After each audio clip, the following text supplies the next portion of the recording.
My name is Darren Holt, and I'm 46 years old, with the kind of life that looks boring on paper but feels pretty damn satisfying when you're living it. I own Holt Custom Smokers, a Tennessee-based company that specializes in turning cold, lifeless steel into beautiful barbecue pits that make grown men weep with joy. We're not talking about those sad little propane grills you buy at Home Depot and pretend make you a pit master. No, sir. I build the kind of smokers that could double as modern art installations if modern art actually served a purpose beyond confusing people at galleries. These bad boys are tanks, custom-welded, precision-engineered monuments to the sacred art of low and slow cooking. I build barbecue pits for people who genuinely believe that brisket isn't just food, it's an entire lifestyle choice, a philosophy, maybe even a religion if you squint hard enough. I've got permanent grease under my fingernails that no amount of that fancy orange pumice soap can fully remove. And honestly, I've stopped trying. It's like a badge of honor at this point, proof that I actually work for a living instead of just attending meetings about meetings. I've got a mortgage that I actually paid off 3 years early, which apparently makes me some kind of unicorn in this economy.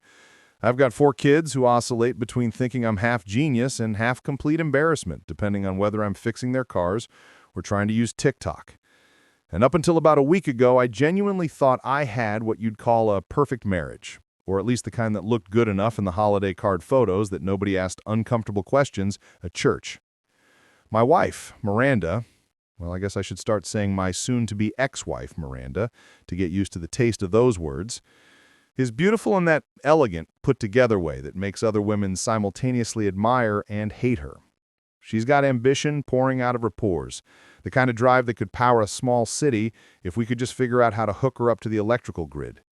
She worked in corporate marketing for some tech company whose name sounds like it was generated by an AI having a stroke, doing something with brand synergy and vertical integration that I never fully understood despite her explaining it to me approximately 700 times. The woman could talk her way out of an armed robbery, probably convince the robber to invest in a timeshare while she's at it and have him thanking her for the opportunity. She had this way of making words do backflips and cartwheels until people just agreed with whatever she said out of sheer exhaustion. I thought we made sense together, like peanut butter and jelly or bourbon and bad decisions. I handled the smoke and fire, the tangible things you could touch and smell and taste. She handled the clients and cocktails, the social climbing and networking events that made my teeth itch. I built things with my hands in a workshop that smelled like metal and motor oil. She built strategic partnerships in conference rooms that smelled like expensive carpet and broken dreams. I figured we balanced each other out, the blue-collar guy who kept things grounded and the white-collar woman who kept us classy. I was the substance, she was the style. Together, we were supposed to be unstoppable. My workshop is my sanctuary, my happy place, the one spot on earth where everything makes sense. It's a 1,500-square-foot metal building behind our house. Sorry, my house now. We'll get to that. Filled with welding equipment, steel sheets, and half-finished smoker projects in various stages of completion. The concrete floor is stained with decades of oil and sparks, and there's a radio in the corner that only plays classic rock because I'm not subjecting my power tools to mumble rap. I've got a workbench that's older than my oldest kid, covered with tools that have collected over 25 years of actually giving a damn about craftsmanship. There's something deeply therapeutic about taking raw metal and transforming it into something beautiful and functional, something that'll outlive me and maybe even end up as a family heirloom if my kids don't pawn it for beer money. The kids are the only part of this marriage that turned out exactly right. Noah's 18, heading to trade school in the fall because he's smart enough to realize that a philosophy degree is just an expensive way to end up managing a Starbucks. He's got my height and his mother's cheekbones, which means he's going to break hearts and hopefully some speed limits in a responsible way. The twins, Marcus and Maya, just turned 15 and are currently in that delightful phase where they think everything I say is stupid until they need money or a ride somewhere. Marcus wants to be a professional gamer, which I'm pretty sure isn't a real job, but who am I to crush dreams? Maya is into environmental science and lectures me about my carbon footprint while simultaneously taking 40-minute showers. And then there's Hazel, my baby, at 12, who still thinks I hung the moon and stars. I'm dreading the day she figures out I'm just a guy who's really good at welding and dad jokes. For years, I went to Miranda's company events, suffered through small talk with people whose idea of hard work was a difficult Excel formula, and smiled while they asked me what I really did, as if building custom smokers was some kind of hobby I did between real jobs. But somewhere around year 5 of our marriage, I became her plus none. She stopped inviting me to the holiday parties, the corporate retreats, the award dinners, where everyone congratulated each other for doing the bare minimum. She said I didn't fit the culture, that my jokes were too blue-collar, that I made her colleagues uncomfortable because I asked them to explain what they actually produced besides PowerPoint presentations and buzzwords. So I stayed home, worked on my business, coached Little League, and convinced myself that her embarrassment of me was somehow normal, maybe even healthy. After all, opposites attract, right? Until last Tuesday night, when she walked into my workshop where I was finishing up a custom offset smoker for a guy in Atlanta and said something that made my welding torch feel heavier than it should. You have to come to my company's party this year. Not I'd like you to come or I want you there. She said have to, like I was a prop she needed to complete some picture she'd been painting, which was weird. Cosmically weird, suspiciously weird, because for the last 5 years, I'd been specifically uninvited, persona non grata, the husband who shall not be named. And when your wife suddenly wants you at the party she spent half a decade keeping you away from, well, that's not an invitation. That's a red flag the size of Texas waving in the wind, maybe even on fire. I should have known right then that something was burning, and it wasn't just a brisket. The event was at the Belgrave Grand Hotel. The kind of place where they have a guy whose job is to open doors for you, like you've forgotten how handles work because you're wearing expensive shoes. This joint was dripping with wealth that made you want to check your bank account to ensure it hadn't committed suicide out of shame. Marble floors so shiny you could perform surgery on them. Crystal chandeliers costing more than my first truck, that beater Ford F-150 that got me through my 20s and taught me duct tape as a valid mechanical solution. I wore my best suit, the charcoal gray one from my father's funeral 3 years ago, worn twice since under duress. Miranda insisted on a haircut, so I went to my regular barber, Tommy, a 60-year-old Vietnamese guy who charges $15 and tells the same 3 jokes every time, instead of her $70 salon suggestion. My shoes were polished, cologne from Christmas 2 years ago, beard trimmed, not screaming I live in a cabin and make moonshine. I was presentable, damn it, even if I felt like a bear stuffed into a tuxedo for a circus act. Miranda wore a red dress that could cause multi-vehicle pileups.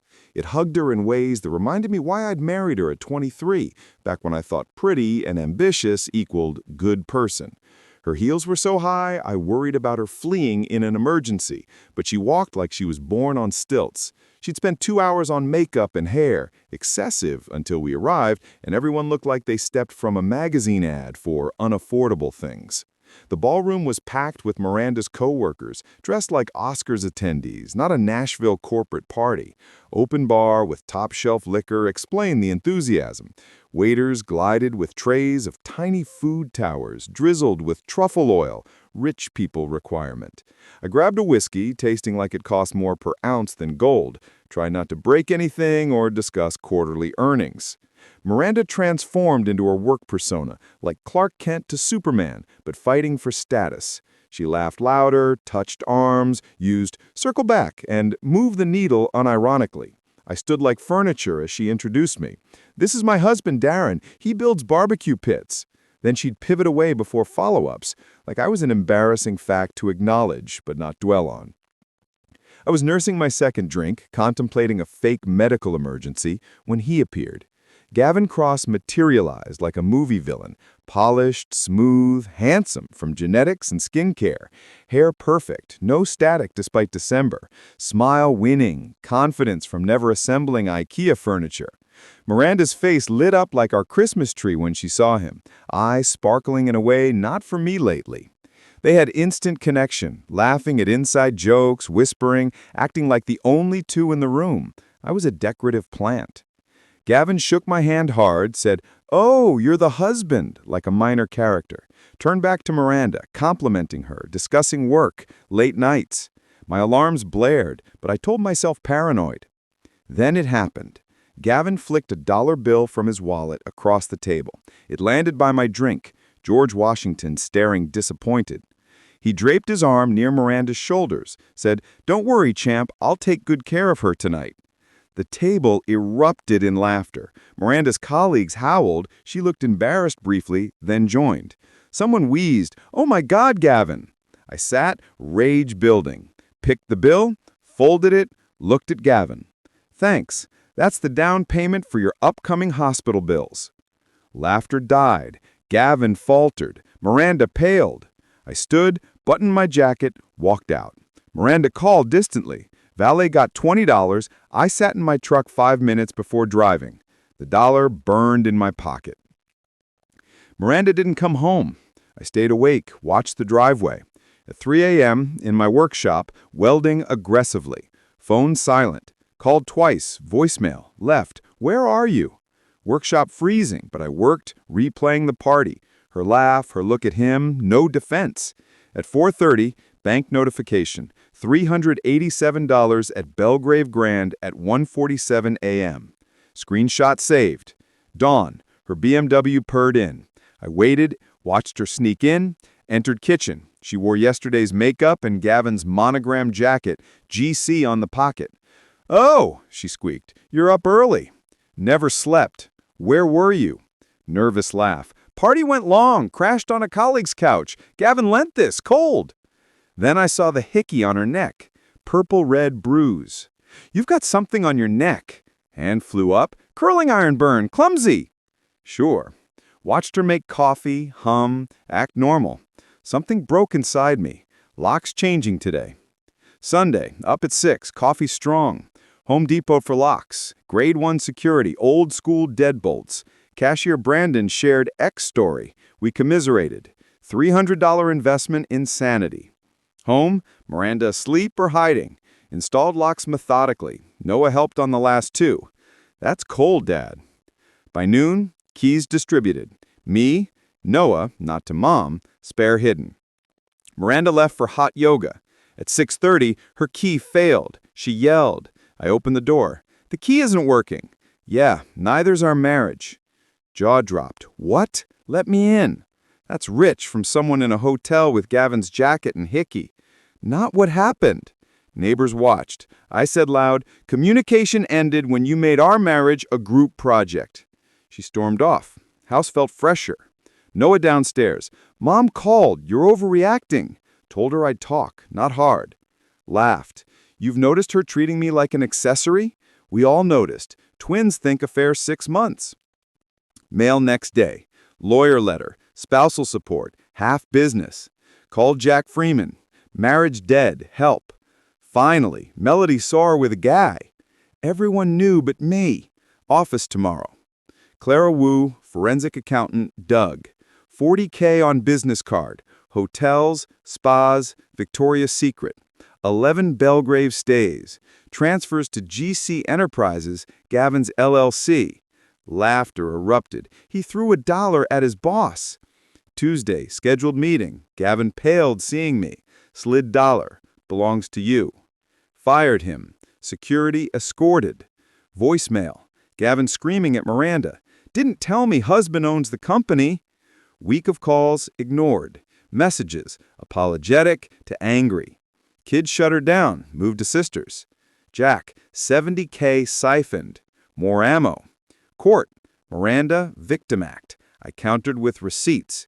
Judge, explain $43K, hotels, transfers. Silence. Ruling, I got the house, business, custody. She repaid $70K, kept belongings, yoga gear, 2008 Corolla. Noah, best day ever. Story went viral. Business boomed.